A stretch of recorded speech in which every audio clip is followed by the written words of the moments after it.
Guys দেখতেই পাচ্ছেন এই সকালবেলা এক জায়গায় এসেছিলাম, তো আসার পরে দেখছি এই যে সব খেজুর গাছের এই রস নেওয়ার জন্য সব খেজুর গাছ কাটা আছে। দেখতেই পাচ্ছেন খুব সুন্দর লাগছে।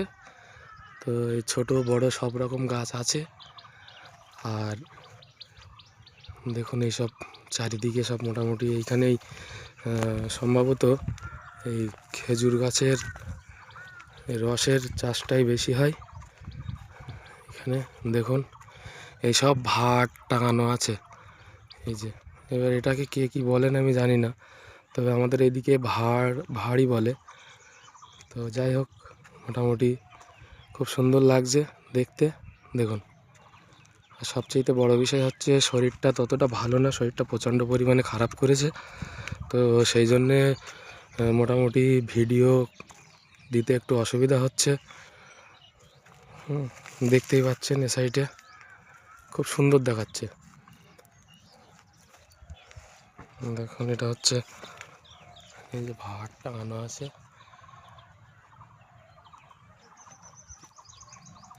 তো চলুন আর একটা জিনিস দেখিয়ে নিয়ে আসি, পাশাপাশি আর একটা জিনিস আছে এখানে, তো চলুন সেটা দেখিয়ে নিয়ে আসি। তো পাশাপাশি এই যে কুল ক্ষেত আছে এইখানে, দেখতেই পাচ্ছেন সুন্দর সুন্দর কুলও ধরে আছে, হেবি সুন্দর লাগছে। দেখুন এইসব কুল ধরে আছে গাছে। অবশ্য আগে যেসব ভিডিওগুলো দিয়েছিলাম সেরকম কুল গাছে নেই, তো তার মধ্যে থেকেও এইখানে এসছি। তো ওই জন্যে ভাবছি যে এখানে একটু ভিডিও বানাই, তো ওই জন্য ভিডিও বানাচ্ছি। দেখুন এই যে এগুলো হচ্ছে কুল।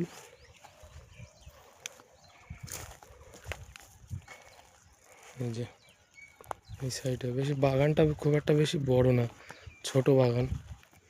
আর এখনও গাছ ছোট, যার কারণে আপনার গাছ ছোট বলে ওই জন্যে এই যে দেখুন প্রচণ্ড পরিমাণে কাশি। এই যে এই সাইডে দেখুন, এই সাইডে সবই